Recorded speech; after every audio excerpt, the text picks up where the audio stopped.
नमस्कार दोस्तों। BPSC mains को ध्यान में रखते हुए साइंस एंड टेक्नोलॉजी के अंतर्गत हम लोग जितने भी इम्पोर्टेंट प्रश्न हैं सबको बारी बारी से कवर कर रहे हैं। आज इसी कड़ी में नेक्स्ट प्रश्न है, बिहार एक कृषि प्रधान राज्य है किंतु कृषि निर्वाह आधारित है। कृषि क्षेत्र के विभिन्न आयाम जैसे उत्पादकता, विपणन, कृषक आय, सिंचाई और खाद्यान्न गुणवत्ता आदि के संदर्भ में विज्ञान एवं प्रौद्योगिकी की भूमिका का आकलन कीजिए। अब यहाँ पे पहला जो स्टेटमेंट है ध्यान से पढ़ने की कोशिश कीजिए कि बिहार एक कृषि प्रधान राज्य है किंतु कृषि निर्वाह यहाँ पे आधारित है। कृषि प्रधान राज्य तो है लेकिन यहाँ पे देखा जाए तो पंजाब और हरियाणा जैसे यहाँ पे पूरी तरीके से कमर्शलाइज यहाँ पे नहीं किया गया है। निर्वाह कृषि है यहाँ पे, अर्थात लोग अपना पेट भरने के लिए यहाँ पे कृषि करते हैं। अब यही कहा जा रहा है कि कृषि का जो भी इम्पोर्टेंट जो एरिया है यहाँ पे किस तरीके से यहाँ पे टेक्नोलॉजी का डेवलपमेंट करके, विज्ञान का डेवलपमेंट करके यहाँ पे पूरी तरीके से उत्पादकता को बढ़ाया जा सकता है। तो चलिए हम लोग यहाँ पे प्रयास करते हैं इसका फ्रेमिंग करने के लिए। तो सबसे पहले आपको दिखाना है भूमिका में। भूमिका में दिखाना है कि बिहार किस प्रकार से कृषि प्रधान राज्य है।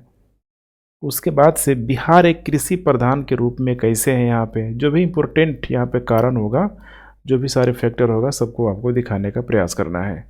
उसके बाद बिहार जीविका निर्वाह कृषि के रूप में देख पा रहे हैं यहाँ पे कैसे तोड़ तोड़ के प्रश्नों को यहाँ पे दिखाया जा रहा है।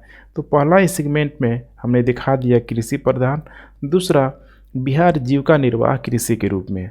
अब यहाँ पे तीसरा जो सेगमेंट होगा, बिहार में कृषि क्षेत्र के जो भी अन्य आयाम है, यहीं पे अन्य आयामों में जितना भी यहाँ पे दिया हुआ है इसमें किस प्रकार से विज्ञान एवं प्रौद्योगिकी की भूमिका के माध्यम से हम लोग यहाँ पे गुणवत्ता को बढ़ा सकते हैं, उत्पादन को बढ़ा सकते हैं। और फाइनली यहाँ पे हो जाएगा छोटा सा निष्कर्ष। तो चलिए हम लोग बारी बारी इसे कंप्लीट करने का प्रयास करते हैं।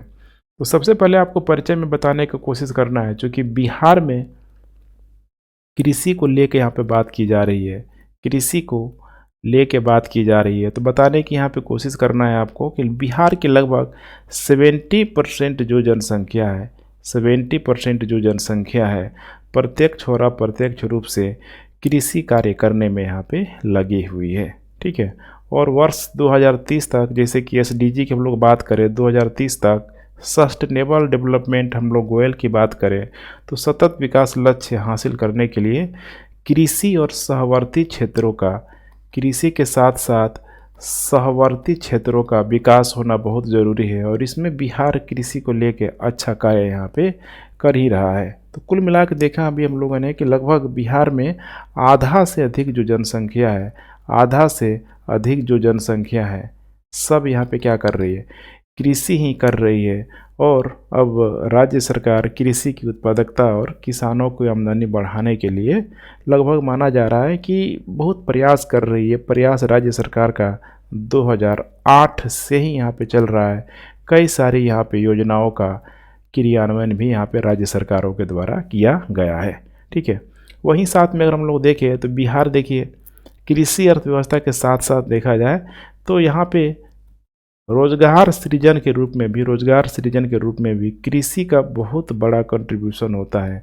क्योंकि इसी कृषि की वजह से यहाँ पे देखा जाए तो कृषि के अंदर या फिर कृषि के बाहर, इन दोनों ही क्षेत्रों पे अगर देखा जाए तो बड़े पैमाने पे रोज़गार यहाँ पे जनरेट होता ही होता है। ध्यान रखिएगा, बड़े पैमाने पे रोज़गार जनरेट होता ही होता है। और जब रोज़गार जनरेट होगा यहाँ पे तब खुद समझ रहे हैं आय बढ़ेगा। और जब आय बढ़ेगा यहाँ पे तो यहीं पे जो भी व्यक्ति हैं, खासकर गरीब जो व्यक्ति है यहाँ पे अपने, ठीक है, लाइवलीहुड में, जीविका के साधन में सुधार कर सकते हैं। आमदनी में जब सुधार होगा, ठीक है, तो कृषि में भी यहाँ पे सुधार होगा। तो यहाँ पे इन सारी ही बातों को आपको बताने की कोशिश करना है कि बिहार में जो कृषि मूलक जो व्यवस्था है बिल्कुल एक निर्वाह कृषि के रूप में यहाँ पे मौजूद होता है, जो कि यहाँ पे लोगों का सिर्फ पेट भर सकता है। बहुत अधिक यहाँ पे कमर्शलाइज एक्टिविटी होते हुए आपको दिखाई नहीं देती है।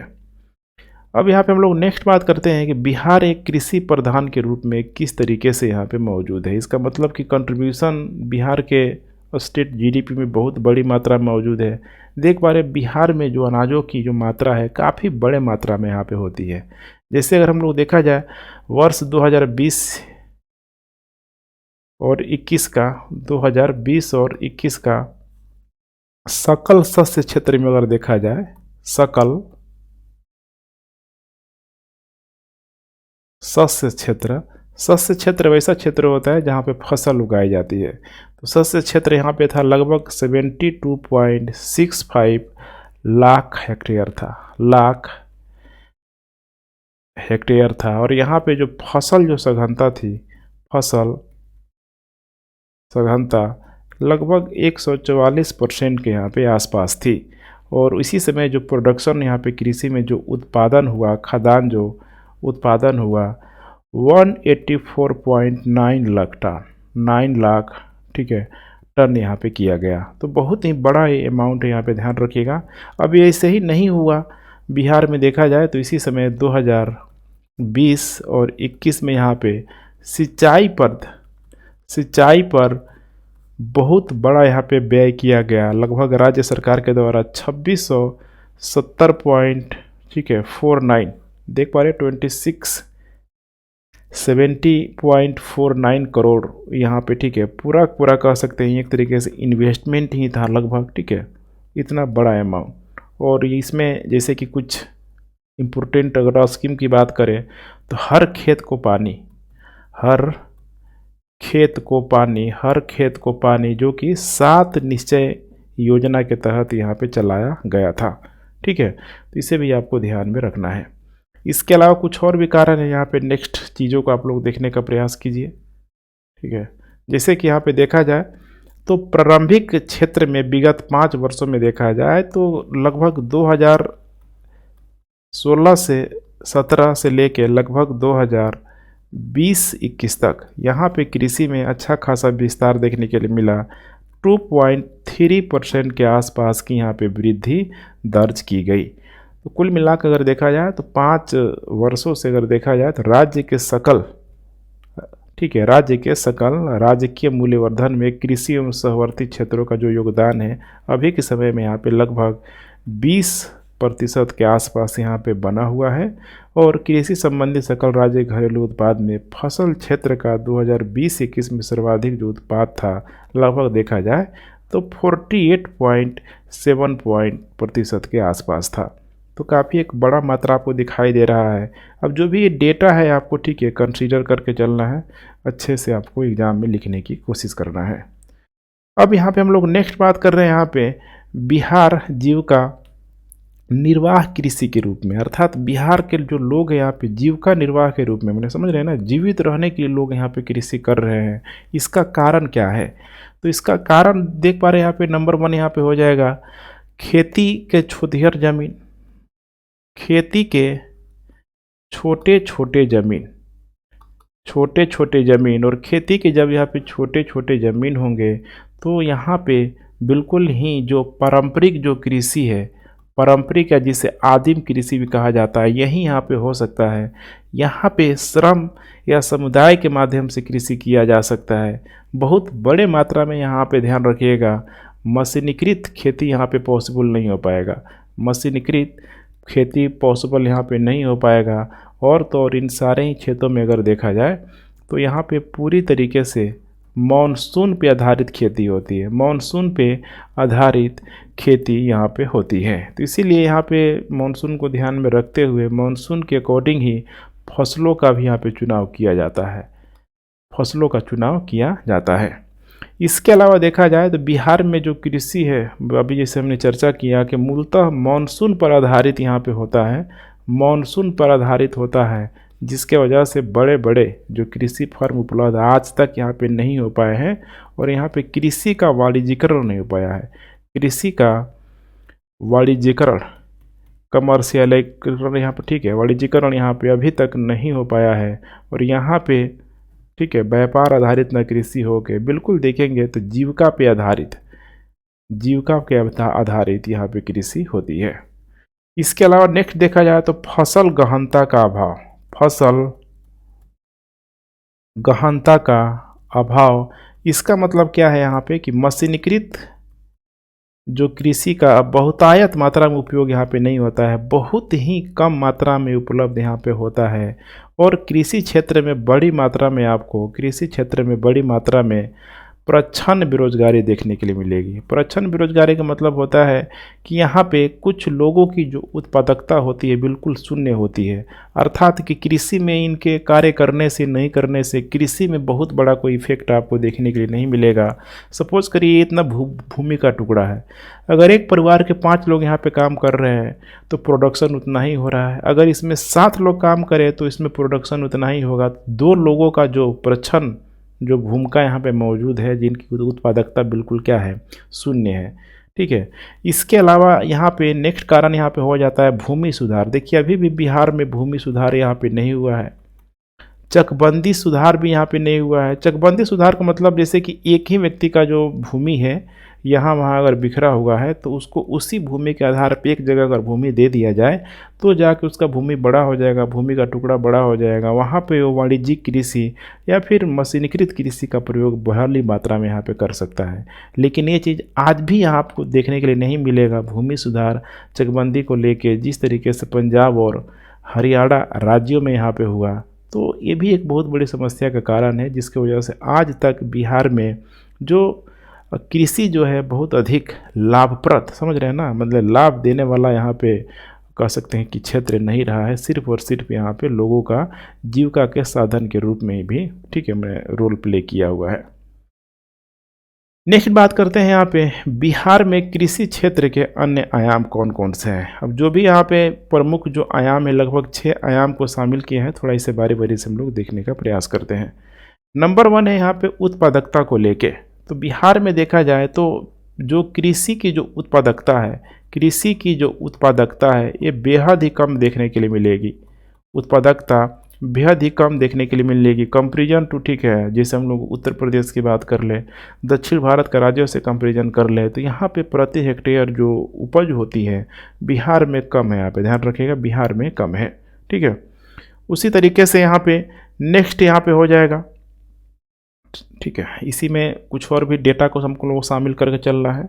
जैसे इसमें कुछ अगर हम लोग डेटा की बात कर लें तो लगभग अगर 2019 से 20 के बीच यहाँ पे देखा जाए तो यहाँ पे जो उत्पादन हुआ था 20.5 लाख टन, लाख यहाँ पे टन, ठीक है। लेकिन वहीं यहाँ पे देख पा रहे हैं 2021-22 में बढ़ के कितना हो गया, 180, ठीक है, 181 लाख टन यहाँ पे हो गया, 181 लाख टन हो गया। तो यहाँ पे काफ़ी एक बहुत बड़ा जो जंप दिखाई देता है। उत्पादकता यहाँ पे कहीं ना कहीं यहाँ पे बढ़ते हुए यहाँ पे नज़र आ रही है। और बढ़ने का कारण है यहाँ पे इतना बड़ा जो उत्पादकता बढ़ा, तो माना जाता है कि इसका जो श्रेय है बड़ी मात्रा में यहाँ पे टेक्नोलॉजी को, प्रौद्योगिकी को यहाँ पे दिया जाता है। अर्थात बिहार के कृषि में यहाँ पे देखा जाए तो काफ़ी हद तक यहाँ पे मशीनीकृत कृषि का विकास हुआ है। बड़े मात्रा में जो फसल हार्वेस्टिंग जो होता है, फसल काटने वाली मशीनों का प्रयोग किया जा रहा है, ठीक है। तो इसके वजह से सब प्रोडक्ट मतलब देखने के लिए मिल रहा है। सिर्फ इतना ही नहीं यहाँ पे हो सकता है, और भी यहाँ पे कारण हो सकता है। इतना बड़ा अगर ह्यूज मात्रा में, ठीक है, जो ग्रोथ यहाँ पे हुआ है, जैसे यहाँ पे मृदा टेस्टिंग हो जाएगा। मृदा टेस्टिंग के लिए जगह जगह लैब की स्थापना की गई है। अब इससे क्या हो जाएगा, तो मृदा में जो भी कमी है, जो भी जिस न्यूट्रिएंट्स की कमी है उसको यहाँ पे पूरा किया जा सकता है। तो इसके वजह से मृदा में, समझ रहे हैं, वहाँ पे मृदा में जो उर्वरा शक्ति यहाँ पे बढ़ाने का प्रयास किया जा रहा है। इसके अलावा मृदा के अनुरूप यहाँ पे बीज का चयन, ये बहुत ज़रूरी हो जाता है। मृदा के अनुरूप बीज का चयन यहाँ पे किया जा रहा है कि कौन सी मृदा में किस प्रकार के बीज यहाँ पे लगाए जाएंगे। इसके अलावा यहाँ पे संस्थागत कृषि को भी बढ़ावा दिया गया है। संस्थागत कृषि को बढ़ावा दिया जा रहा है। बड़ी मात्रा में यहाँ पे जो कृषि लोन बांटा जा रहा है, कृषि लोन, कृषि ऋण यहाँ पे दिया जा रहा है। इसके अलावा कुछ और बातों को आप लोगों को शामिल करके चलना है कि देखिए ज़मीन के संरक्षण के लिए अभी तक देखा जाए तो ईटीएस मशीन का जिसको हम लोग इलेक्ट्रॉनिक टोटल स्टेशन के रूप में जानते हैं, तो इलेक्ट्रॉनिक मशीन का यहाँ पे निर्माण किया गया है। और इसके साथ साथ देखा जाए तो बिहार कृषि ऐप को भी विकसित किया गया है। तो बिहार कृषि ऐप का डेवलपमेंट किया गया है, काफ़ी फ़ायदा होगा। जैसे ईटीएस की बात हम लोग कर लें तो इससे जो यहाँ पे भूमि होता है, भूमि जो यहाँ पे ठीक है नॉर्मल जो भूमि है, और दूसरी तरफ यहाँ पे होता है वानिकी भूमि, जंगली भूमि, ठीक है, जंगल का जो भूमि होता है वन डिपार्टमेंट का, फॉरेस्ट डिपार्टमेंट का। तो इन दोनों को यहाँ पे आइडेंटिफिकेशन करने के लिए यहाँ पे ईटीएस का प्रयोग यहाँ पे किया जाता है। तो ये सब यहाँ पे कारण है। उसी तरीके से यहाँ पे नेक्स्ट हम लोग बात करते हैं विपणन विज्ञान का प्रयोग, विपणन विज्ञान का प्रयोग। तो विपणन की बात करें यहाँ पे तो आप लोगों ने नाम जरूर सुना होगा 2006 में यहाँ पे जो बिहार में लाया गया था APMC agriculture produce and live stock market committee, ध्यान रखिएगा, ठीक है, जिसको बोला गया कृषि उत्पादन बाजार समिति अधिनियम को, ठीक है, 2006 में जिसको लाया गया था, यहाँ पे इसको पूरी तरीके से निरस्त कर दिया। अब निरस्त कर दिया गया तो समस्या भी यहाँ पे हुई, स्वाभाविक सी बात है, किसान जाते थे, ठीक है, तो अब उनके लिए मतलब समस्या हो जाती थी फसलों को बेचना वगैरह, क्योंकि अब यहाँ पे औने पौने दामों में किसानों को यहाँ पे बेचना पड़ता था। अब इसी विपणन विज्ञान का प्रयोग करके यहाँ पे लाया गया ई नाम, ठीक है, ई नाम के तहत किसानों को ऑनलाइन बाजार चूज करने का अब धीरे धीरे यहाँ पे अवसर मिल गया। अब किसान जो है ई नाम के माध्यम से जो भी अपना उत्पाद है, ठीक है, उत्पादों को सुविधाजनक यहाँ पे, ठीक है, अच्छा मूल्य में यहाँ पे बेच सकते हैं। लेकिन एपीएमसी के निरस्त होने के बाद से थोड़ा किसानों को समस्या यहाँ पे आई थी। इसके अलावा राज्य सरकार ने यहाँ पे, ठीक है, बिहान ऐप, यहाँ पे ध्यान रखिएगा, बिहान ऐप यहाँ पे लॉन्च किया हुआ है, जिसमें राज्य सरकार ने Microsoft male and door foundation के माध्यम से इसको डेवलपमेंट करवाया है सहयोग से। Microsoft male and door foundation के साथ मिलकर बिहान नामक कृषि ऐप को यहाँ पे डेवलपमेंट करवाया है। इसके अलावा विपणन को लेके या फिर विपणन को बढ़ावा देने के लिए राज्य सरकार के द्वारा टीवी हो गया, रेडियो हो गया, इंटरनेट हो गया, मोबाइल हो गया, ठीक है, इन सारे ही माध्यम से यहाँ पे कई प्रकार से यहाँ पे कार्यक्रम चलाए जा रहे हैं, जिससे किसानों में यहाँ पे जागरूकता यहाँ पे आ पाए, ध्यान रखिएगा, जिससे किसानों में पूरी तरीके से जागरूकता यहाँ पे आ पाए। तीसरा यहाँ पे हो जाएगा सिंचाई, ध्यान रखिएगा, सिंचाई। तो यहाँ पे देखिए एग्रीकल्चर के लिए सिंचाई बहुत ही यहाँ पे ज़रूरी हो जाता है, ये किसी से छुपा हुआ नहीं है। लेकिन कृषि की जो उत्पादकता है ज़मीन की उर्वरा शक्ति से अधिक यहाँ पे निर्भर कहाँ करेगी, तो ये यहाँ पे सिंचाई पे करेगी, ध्यान रखिएगा, सिंचाई सामग्रियों पे ये बड़ी मात्रा में निर्भर करेगी। और सिंचाई सामग्री के साथ साथ अगर देखा जाए तो यहाँ पे बीज हो जाएगा, बीज के साथ साथ उर्वरक हो जाएगा, पेस्टिसाइड यहाँ पे हो जाएगा, कीटनाशक दवा हो जाएगा। इसमें ऋण की भी हम लोग चर्चा कर सकते हैं, ऋण के साथ साथ कृषि यंत्र भी शामिल कर सकते हैं, इसमें हम लोग शामिल कर सकते हैं, ठीक है। तो यहाँ पे बहुत ज़रूरी हो जाता है कि इसका सही तरीके से यहाँ पे प्रयोग किया जाए। इसके अलावा पानी की समय पर सुनिश्चितता उपलब्ध करने के लिए खासकर बिहार के मतलब सूखा जो क्षेत्र है, खासकर दक्षिण बिहार की यहाँ पे बात करें तो वहाँ पे कृषि कार्यों में, ध्यान से सुनते चलिए, कृषि कार्यक्रमों में प्रौद्योगिकी पे बल दिया जा रहा है। जहाँ पे पानी कम है वहाँ पे प्रौद्योगिकी पे बल दिया जा रहा है, जैसे कि होता है ना स्प्रिंकल ड्रिप, ठीक है, ड्रिप का माध्यम होता है बूंद, ठीक है, और ड्रिप सिंचाई होता है, स्प्रिंकल सिंचाई होता है। तो प्रौद्योगिकी यही तो है सब यहाँ पे, ड्रिप इरिगेशन, स्प्रिंकल इरिगेशन, जहाँ पे, ठीक है, इजरायली कृषि जैसा, ठीक है, प्रमुख जो नाम आप लोगों ने ज़रूर सुना होगा कि कम से कम पानी में वे लोग किस प्रकार से अपने प्रोडक्शन को बढ़ाने का प्रयास करते हैं। तो यही चीज़ भारत में भी, खासकर बिहार में भी करने का प्रयास किया जा रहा है। पानी ही नहीं, जहाँ पे पानी की कमी वहाँ पे प्रौद्योगिकी के साथ साथ जो भी बीज है, बीजों का चयन, जिस प्रकार, ठीक है, जो बीज है कम से कम पानी में जो प्रोडक्शन अच्छा से अच्छा दे पाए। इसके अलावा भारी मात्रा में इन सारे क्षेत्रों पे मशीनों का प्रयोग यहाँ पे किया जाता है, ध्यान रखिएगा, मशीनों का प्रयोग यहाँ पे किया जाता है। इसके लिए यहाँ पे बिहार सरकार के द्वारा देखा जाए तो 2020 और 21 में सिंचाई के विकास पे अगर कुल व्यय अगर देखा जाए, कुल व्यय यहाँ पे देखा जाए तो लगभग 2670.48 करोड़ के आसपास पहुँच गया है। यही जो आंकड़ा था 2016 और 17 में बात करें तो यहाँ पे मात्र 986 देख पा रहे हैं, यहाँ पे 986.58 करोड़ ही खर्च किया जा रहा था, लेकिन 2020-21 में आके देख पा रहे हैं यहाँ पे कितनी बड़ी मात्रा में इसका प्रयोग किया जा रहा है। ठीक है, तो अब यहाँ पे जो भी विज्ञान एवं प्रौद्योगिकी का हम लोग यहाँ पे चर्चा कर रहे हैं तो इसको अलग अलग तरीके से यहाँ पे इम्प्रूव किया जा सकता है। जैसे कि मैंने कुछ एग्जांपल दिया था यहाँ पे कि ड्रिप सिंचाई हो जाएगा, ड्रिप सिंचाई हो जाएगा, स्प्रिंकल सिंचाई हो जाएगा, स्प्रिंकल सिंचाई हो जाएगा, डैम आधारित सिंचाई का प्रयोग यहाँ पे हो जाएगा। ठीक है, तो इसके अलावा यहाँ पे कई सारी नदियों को जोड़ने का भी काम किया जा सकता है, नदियों को जोड़ने का भी कार्य यहाँ पे किया जा सकता है। तो ऐसे यहाँ पे कुछ इम्पोर्टेंट जो कारण है जहाँ पे विज्ञान एवं प्रौद्योगिकी का प्रयोग करके एक अच्छा खासा सिंचाई का जो इंफ्रास्ट्रक्चर है डेवलप किया जा सकता है।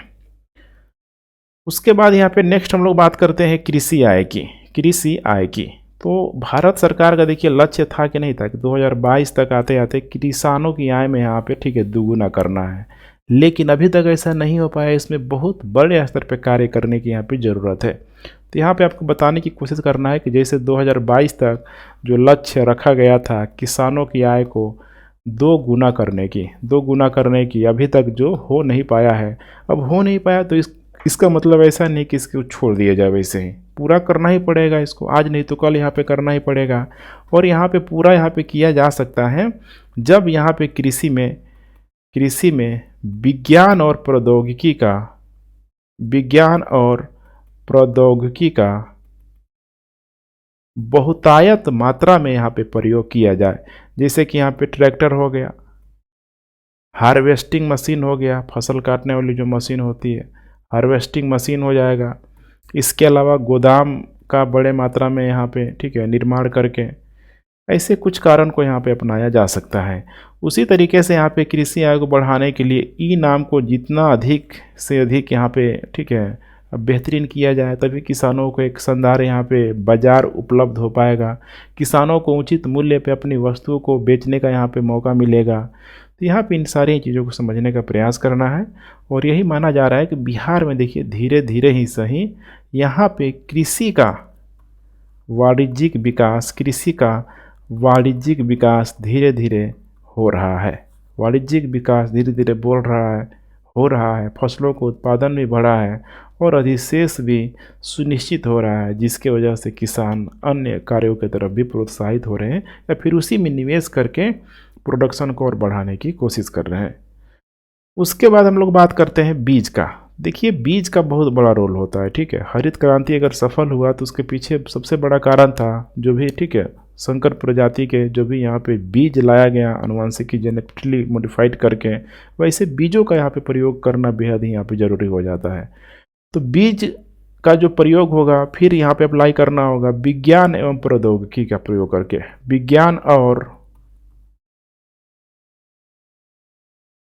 प्रौद्योगिकी का प्रयोग करते हुए यहाँ पे ध्यान रखिएगा। ठीक है, विज्ञान एवं प्रौद्योगिकी का प्रयोग करते हुए बीजों का टेस्टिंग करना बहुत ज़रूरी हो जाता है, बीजों का टेस्टिंग करना बहुत ज़रूरी हो जाता है, तभी मृदा के अनुकूल बीजों को डालने के लिए प्रेरित किया जा सकता है, मृदा के अनुकूल बीजों को डालने के लिए प्रेरित किया जा सकता है। अब इसी के लिए किसानों पे ठीक है जागरूकता फैलाने भी बहुत ज़रूरी है। कौन बीज है यहाँ पे, कौन सा बीज बहुत अधिक जहाँ पे पानी की मात्रा है वहाँ पे डाला जाए, या फिर कौन ऐसा बीज है जहाँ पे पानी की मात्रा बिल्कुल कम है वहाँ पे डाला जाए। अभी जो जन जागरूकता है, जानकारी है, जब तक किसानों को नहीं दिया जाएगा तो फिर समस्या यहाँ पे होगा ही होगा। दूसरा यहाँ पे हो जाएगा हाइब्रिड बीजों का प्रयोग, हाइब्रिड बीजों का प्रयोग, हाइब्रिड बीजों का प्रयोग, ठीक है। अब हाइब्रिड बीजों के प्रयोग के साथ सबसे बड़ी समस्या है कि उर्वरक का मात्रा, क्वांटिटी यहाँ पे कितना प्रयोग किए जाए उर्वरक का, ये बहुत ज़रूरी है। अदरवाइज कम डालेंगे तो भी यहाँ पे प्रोडक्शन नहीं हो पाएगा, अधिक डालेंगे तो एक ठीक है खराब ही कर देगा। तो इसमें सामंजस्य बैठाना बहुत ज़रूरी है बीजों के साथ। नेक्स्ट हम लोग बात करते हैं खाद गुणवत्ता। ध्यान रखिएगा, खाद गुणवत्ता तो सिर्फ क्वालिटी पे बल नहीं देना है, क्वांटिटी पे बल नहीं देना है, क्वांटिटी के साथ साथ क्वालिटी पे भी बल देना है। जो किसी खाद गुणवत्ता को लेकर जब भारत से यहाँ पे ठीक है जो भी कृषि वस्तु यूरोप में जाती है तो आप लोगों ने ज़रूर नाम सुना होगा, WTO में बहुत बड़ा विवाद हो जाता है कि हमें बहुत सारे जो भारतीय जो उत्पादों पे रिस्ट्रिक्शन लगाने का प्रयास किया जाता है, फिर औने पौने दानों में खरीदने का प्रयास किया जाता है उसके क्वालिटी को लेके। ध्यान रखिएगा उसके क्वालिटी को लेके। तो यहाँ पे विशेष तौर पे ध्यान देने की ज़रूरत है कि किसी खाद्य पदार्थ की गुणवत्ता का निर्धारण करते समय उसमें ठीक है जो भी क्वालिटी जो होना चाहिए ये बहुत यहाँ पे इम्प्रूव होना चाहिए, क्वालिटी इम्प्रूव होना चाहिए। जैसे कि क्वालिटी में हम लोग रंग की बात कर लें, उसकी बनावट की बात कर लें, सुगंध की बात कर लें, ठीक है। इसको एकदम इम्प्रूव करने की यहाँ पे ज़रूरत है। ऐसा नहीं कि सड़ जाए, गल जाए, ठीक है, सुरक्षित नहीं रह पाए तो फिर वैसे बीजों को समझिए, वैसे फसलों को यहाँ पे कोई खरीद पाएगा? कोई खरीद यहाँ पे नहीं पाएगा। हालांकि इस क्षेत्र में माना जाता है कि विशेष योगदान, ध्यान रखिएगा, विज्ञान एवं प्रौद्योगिकी का योगदान है। और साथ में जो फसाई देख पा रहे हैं यहाँ पे, ये फसल ये पूरी तरीके से ठीक है खाद्य गुणवत्ता की जांच करती है। अगर इसके मापदंडों पे कोई खरा उतर रहा है तभी जाके उसको मार्केट पे अप्रूवल दिया जाता है। तो अधिकतर आप भोज्य पदार्थों में देखते होंगे कि कोने में इसका ठीक है सिंबल जरूर लगा रहता है। तो इसका सिंबल लगा होने का मतलब है यहाँ पे कि इसके द्वारा पूरी जाँच पड़ताल की गई है। आप वैसे खाद्य सामग्रियों को आसानी से खरीद सकते हैं, ठीक है। तो खाद्य एवं सुरक्षा की ठीक है गुणवत्ता की जांच के लिए इसका प्रयोग किया जाता है। इसके अलावा आप कह सकते हैं कि लंबे समय तक, ध्यान रखिए, लंबे समय तक फसलों की गुणवत्ता को बनाए रखने के लिए यहाँ पे मॉडर्न समय में अभी साइलो गोदाम का निर्माण किया जा सकता है। साइलो गोदाम का निर्माण किया जा सकता है ताकि फसलों की गुणवत्ता में किसी भी प्रकार की यहाँ पे कोई गिरावट ना हो।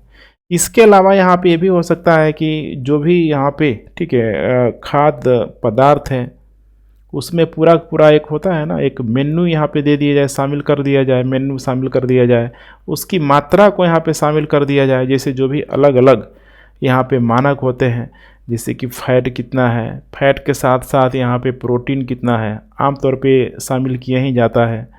कार्बोहाइड्रेट कितना है, कार्बोहाइड्रेट, या फिर ठीक है और भी जो भी यहाँ पे अलग अलग जो तत्व जो पाए जाते हैं यहाँ पे दिखा दिया जा सकता है, जिससे कि जो खाद्य पदार्थों की जो गुणवत्ता पूर्वक जो ठीक है उपयोगिता है उसको आसानी से कोई भी व्यक्ति देख के उसका कंज्यूम कर सके, ठीक है। तो ये बहुत यहाँ पे ज़रूरत उसके पॉकेट वगैरह पे दिखाया जा सकता है। अब यहाँ पे नेक्स्ट बात करते हैं कृषि क्षेत्र में विज्ञान एवं प्रौद्योगिकी का महत्व। ध्यान से देखते चलिए, कृषि क्षेत्र में विज्ञान एवं प्रौद्योगिकी का महत्व। अब उन्हीं सारी चीज़ों को फिर से आपको रिपीट करने का प्रयास करना है। विज्ञान एवं प्रौद्योगिकी का महत्व, अभी तो हम लोग उसी चीज़ को देख रहे थे। ये पूरा कंपाइलेशन है विज्ञान एवं प्रौद्योगिकी का महत्व, ठीक है। तो कृषि क्षेत्र में अब जरूरी है कि देखिए लाभ को सुनिश्चित करने के लिए कुछ इंपॉर्टेंट बातों को जरूर यहाँ पे ध्यान में रखा जाना ही चाहिए। जैसे कि नंबर 1 है यहाँ पे उर्वरक को जितना अधिक हो सके बेहतरीन बनाने की कोशिश करना चाहिए, ठीक है। इसके अलावा यहाँ पे हो जाएगा ड्रिप इरिगेशन, ठीक है, हर मतलब जो बूंद में ठीक है फसलों को यहाँ पे मिलना चाहिए, पानी वेस्ट ना हो जाए। इसके अलावा यहाँ पे सिंचाई को लेकर स्प्रिंकल हो जाएगा फुहारा विधि के माध्यम से, ताकि उसमें पानी की कम से कम मात्रा में अधिक से अधिक फसलें ठीक है सही से अपना प्रोडक्शन दे पाए। ट्रैक्टर का उपयोग यहाँ पे होना चाहिए, पानी वाला जो पंप सेट होता है पंपिंग का प्रयोग किया जाना चाहिए। इसके अलावा यहाँ पे सीडिंग और हार्वेस्टिंग हो जाएगा, सीडिंग एंड यहाँ पे हार्वेस्टिंग, हार्वेस्टिंग मशीनों का प्रयोग हो जाएगा। उसी तरीके से यहाँ पे खाद संरक्षण उसी तरीके से और भी यहाँ पे हो सकता है, जैसे कि कीटनाशक दवाओं का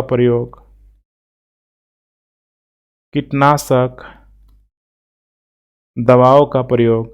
उसके साथ साथ देखेंगे यहाँ पे, तो यहाँ पे ठीक है, जीएम फसल, जेनेटिकली जो मॉडिफाई जो फसल होता है, इसका यहाँ पे प्रयोग किया जा सकता है, जिसकी वजह से उत्पादन को बढ़ाया जा सके। उसी तरीके से यहाँ पे पर्यावरणीय अनुकूल कृषि होना चाहिए। पर्यावरणीय अनुकूल कृषि, जैसे धान को लेकर हमेशा एक कंप्लेन आता ही आता है कि धान जो है ठीक है, CO2 को बढ़ाने में, ठीक है, मीथेन जैसे गैसों को बढ़ाने में बहुत बड़ा यहाँ पे रोल प्ले करता है। तभी जाके यहाँ पे ठीक है, फसल का जो है यहाँ पे ठीक है, प्रति व्यक्ति उत्पादन को यहाँ पे बढ़ावा मिलेगा और खाद्य सुरक्षा को सुनिश्चित करने के बाद ही यहाँ पे गरीबी में कमी आएगी। तो कुल मिलाकर आपने क्या देखा कि तकनीक का प्रयोग करके कृषि क्षेत्र में फसल उत्पादकता में वृद्धि की जा सकती है, साथ ही किसानों की आय में वृद्धि की जा सकती है। अब यहाँ पे फाइनली आपको बताना है निष्कर्ष के माध्यम से। तो निष्कर्ष में आपको यहाँ पे बताने की कोशिश करना है कि देखिए, बिहार अब नो डाउट ठीक है, एक कृषि प्रधान अर्थव्यवस्था वाला राज्य है। बिहार एक कृषि प्रधान अर्थव्यवस्था वाला राज्य है, जहां बिल्कुल ही अगर देखा जाए तो किसानों का जो रीढ़ की जो हड्डी के समान है यहाँ पे, वो और कोई नहीं है बल्कि कृषि वाला ही एरिया है। ठीक है, ऐसे में अब यहाँ पे अगर इस कृषि के साथ विज्ञान और तकनीक का प्रयोग किया जाए तो बिल्कुल ये सोने पे सुहागा हो सकता है। ध्यान रखिएगा, सोने पे सुहागा हो सकता है। और आर्थिक सर्वेक्षण जैसे इकोनॉमिक सर्वे 2022-23 में बताया गया है कि अब जो बिहार में कृषि होगा वो आधुनिकीकृत कृषि होगा। इसमें बिहार सरकार भी काफ़ी बड़ी मात्रा में प्रयास कर रही है। तो देखा हमने कि 2019-20 से किस प्रकार से एक बड़ा सडन जो जंप मिला 2020-21 में आके, तो उसका बिहार सरकार ने जो योगदान दिया कृषि और विज्ञान को, ठीक है, कृषि और प्रौद्योगिकी के योगदानों को ही उसमें बिहार सरकार ने दिखाया कि तभी जाके प्रोडक्शन बढ़ा है। तो अभी 2022-23 में आधुनिकीकृत कृषि पे यहाँ पे बल देने का प्रयास किया जा रहा है, तभी जाके बिहार में सकल उत्पाद में वृद्धि हुई है। इस प्रकार आप कह सकते हैं कि कृषि एवं विज्ञान एक दूसरे के पूरक के रूप में उभर कर सामने आए हैं, और इन दोनों का अगर सही तरीके से सामंजस्य बैठा के अगर प्रयोग किया जाए तो निश्चित ही बिहार में, जहाँ पे आप कह सकते हैं कि कृषि प्रधान राज्य के रूप में मौजूद है, जहाँ पे कृषि पे बहुत सारा संभावित क्षेत्र है, उस कृषि गतिविधियों को, उस प्राथमिक गतिविधियों को द्वितीय गतिविधियों के माध्यम से जोड़ के और भी उसको अच्छा इम्प्रूव किया जा सकता है। तो ठीक है फ्रेंड्स, इतना मेरे ख्याल से कंप्लीट है। अपना आप लोग फीडबैक ज़रूर दें। Thanks for watching. जय हिंद।